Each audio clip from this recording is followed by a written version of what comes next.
episode number 342 of the Wholesome Fertility Podcast. Welcome back to the Wholesome Fertility Podcast. I'm your host, Michelle Oravitz, and today we're diving into one of the most foundational and fascinating concepts in traditional Chinese medicine when it comes to fertility, and that is kidney qi and egg quality. So, in traditional Chinese medicine, the kidneys are considered the root of life, the source of our deepest energy called Jing or essence. And this Jing is what governs our ability to reproduce and to age gracefully and to maintain vitality. And this really is something that we see often being reflected in egg quality, which is closely tied to mitochondrial health. So today I'm going to be talking about egg quality as far as how it relates to kidney qi and how it is impacted by lifestyle, food, and even energetic practices that support and preserve your kidney qi. We'll talk about foods that can support both kidney qi and then in turn will support egg quality, and how visualizations and nervous system regulation can also help that root energy that supports reproductive potential. So stick around to the end because I'm going to be also sharing a great resource on how you can implement certain tools in order to balance out your nervous system and really optimize it for the best chances of conception. Welcome to the Wholesome Fertility Podcast. I'm Michelle, a fertility acupuncturist here to provide you with resources on how to create a wholesome approach to your fertility journey.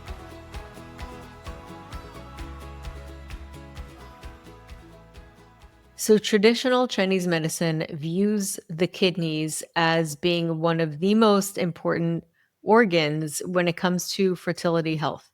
Now, I know that the kidneys in Western medicine are really organs that filter out your blood to produce urine, but in Chinese medicine, it is looked at as really the essence that we have, not just after we're born, but actually before we're born. So this is something that is considered pre-heaven qi, pre-heaven kidney qi, and essence from the kidneys. So the kidneys in Chinese medicine really are central to puberty, and it really starts from there and holding the essence in our bodies that are going to be supporting reproductive health. Not only that, having that kidney qi, we also treat a lot of people who are going through menopause and supporting kidney qi because it really holds the essence of anti-aging. And so because of that, it is correlated. There's a bridge or a reflection in what we see in Western medicine as higher mitochondrial health when it comes to egg quality. And if you are on the fertility journey, I'm going to guess that you have looked into egg quality protocols and are already aware of how important it is to have good egg quality, but also to have a good sperm quality, because both are really important when it comes to reproductive health. And both of those are impacted by kidney qi. So, with kidney qi overall, one of the things that they look at is kidney yin and kidney yang. So, those are really the two opposite aspects of the yin and the yang that are actually housed in the kidneys. Most of the time, women are really rich in kidney yin when they're born, and men are really rich with kidney yang, which is a little more fire, and women have a little more cooling. And what you'll find is as women age and they even go into menopause, they start to lose that cooling aspect, which is one of the reasons why they'll start to get hot flashes, because the yin, which is the cooling aspect of the body and the kidneys, isn't rich enough at that point to cool the fire. So what happens is when it gets lower, the fire starts to rise up. It's not being held. And this is why people will have hot flashes. And you'll find also that they'll have a lot of night sweats at night, which means that nighttime, which is a yin time, is not as strong because the body doesn't have as much yin at that time. So it's not able to contain that fire, and people will start to sweat at night. So it's considered almost like a false heat, but it's not really heat because it's just a low yin, which is the low cooling aspect of the body. And similarly, a lot of men will start out with a lot of heat, but then they will end up losing that heat, that kidney yang, which is more of their general like body's preference because it is a more male dominant energy. And when that gets lower, they tend to get colder as they age, and they'll also have to urinate more frequently because the urine is the liquid. And if the fire is lower, more liquid will accumulate. And then it can also end up being more edema, which happens often as people age. So, in general, as people age, the yin and yang decline. Now, that being said, if you are a woman that is still getting her menstrual cycle and is trying to conceive and is having night sweats, I don't want you to freak out when you're hearing about that as a kidney decline, because a lot of times we as practitioners can help that through herbs and through food to support it. So, it doesn't mean that the game is over. So, one of the biggest things that we look at really in Chinese medicine is the kidney jing. So, it's called the kidney jing and it is considered essence. And it really is, if you think about sperm, that is kidney jing. And for a woman, it's reserves, but more than that, really the essence of it and the quality is kidney jing. And we are born with a certain amount of kidney jing that we inherit from our parents. So, that is called pre heaven jing, and after we're born, we can support that Jing, although we are born with that Jing. So when a woman is told that she's going to be born with all the eggs she'll ever have, that's really the Jing and that's her storage. And that is something that we can support and nourish, although it's not as easy to accumulate as we age. So ultimately, the quantity is something that we'll see often with AMH, but it's more important to have quality than quantity, because ultimately, when you have the quality, it doesn't really matter because you just need one good egg, and one good sperm to make a healthy fertilized egg. So, one of the things that we do see with egg quality is as women age, they will lose their amount of healthy mitochondria. And mitochondria are the powerhouses of cells.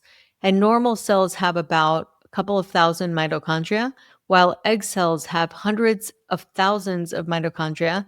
And that is because the energy that the egg needs in order to fertilize and to become an embryo is really, really high. And because of the fact that mitochondrial health lowers and ATP, which is energy units that are produced by the mitochondria, that also declines. That is one of the reasons why egg quality declines. And it can also impact healthy genetics in the egg as well as in the sperm.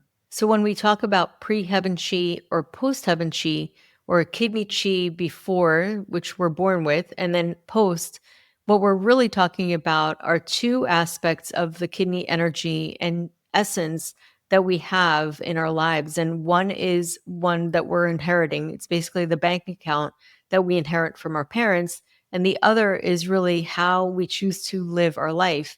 And are we having a healthy lifestyle? Because through eating right and doing well for our bodies, we can support healthier gene. So, in that sense, we can feel a little more empowered because it's not just something that we have to rely based on genetics.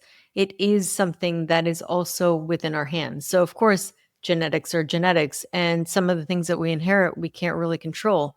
What we can control is how we choose to live our life. And we can choose to eat healthier and to manage stress a little better and to do things really actively and get into habits that are supportive of our kidney chi. So, here are some signs that kidney chi is lower.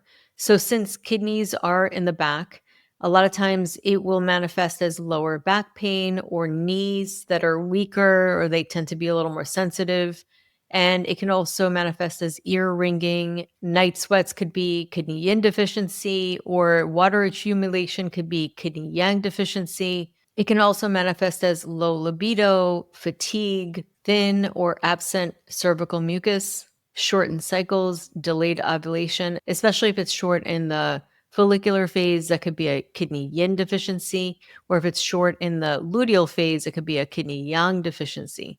Some of the emotional aspects of it is, since fear is really the emotion of the kidneys in traditional Chinese medicine, people might have a little bit more anxiety, or feel less grounded.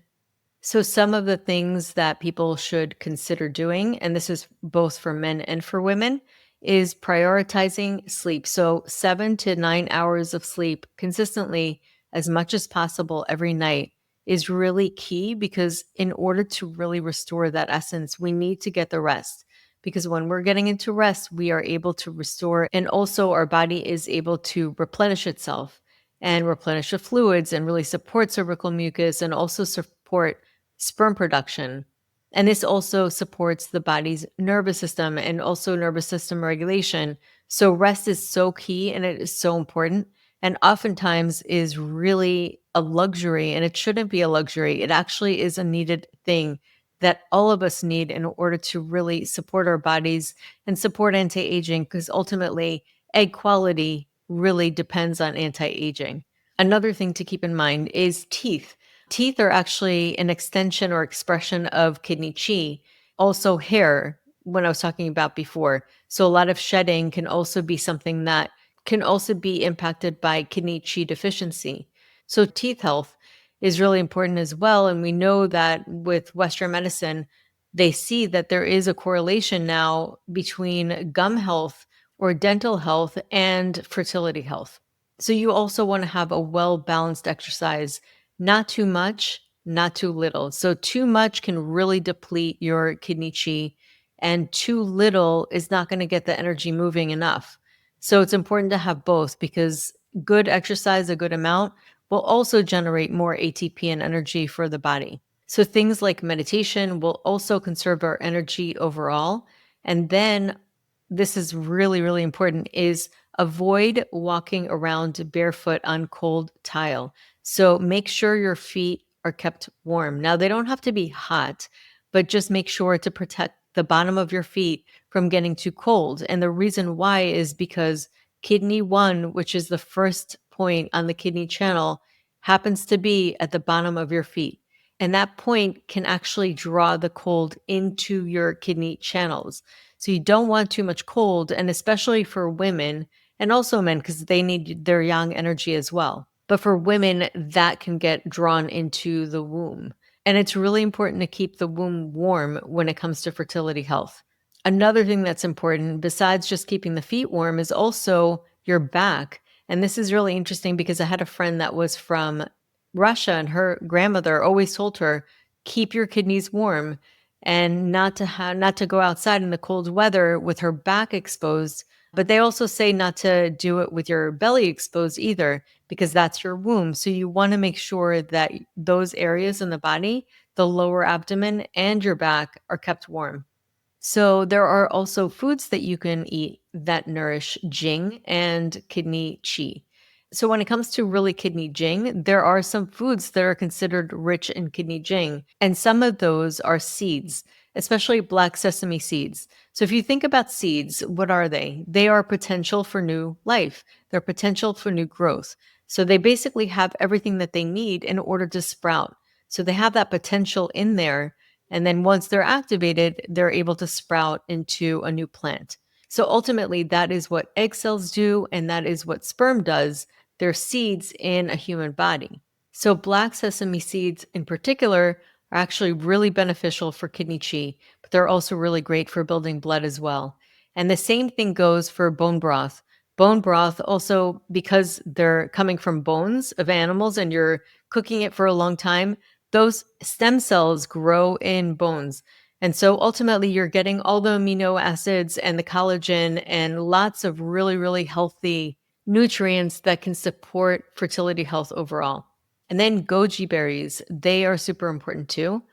And they can help not only your blood, but they're also really supportive for kidney chi.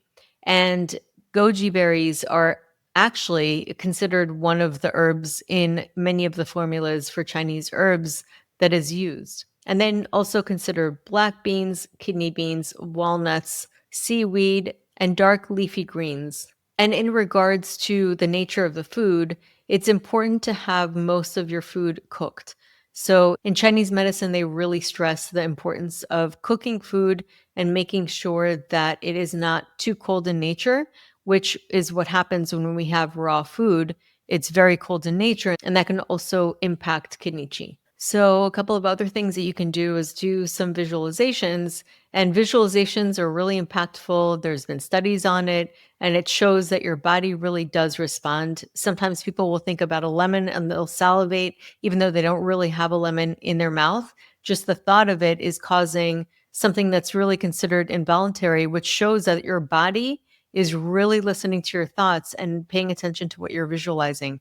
So you can visualize warm energy in your womb or warm energy in your kidneys and a healthy light and something that supports kind of like a good, healthy, life giving light that supports your ovaries as well. And overall nervous system support. So, this is why sleep is so important and also why meditation is so important. It's important to be able to have a good, calm nervous system because a calm nervous system does not expend too much energy.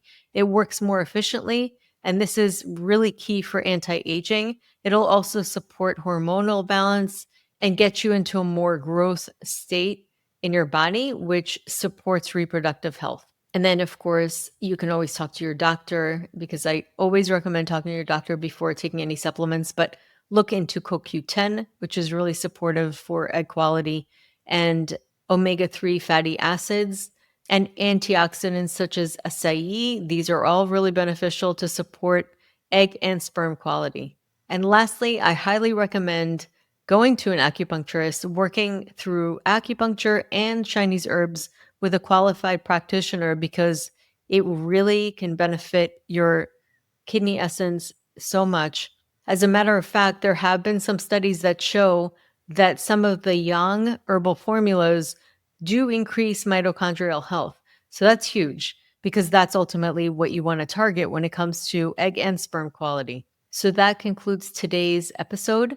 And you can go into the episode notes and find a link to my ebook, and it is called Calm with two M's. And in that ebook, it is a great resource on how to improve your vagal tone and support your nervous system regulation.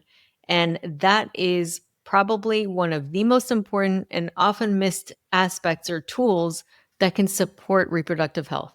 So I hope you enjoyed today's episode, and I will see you next time.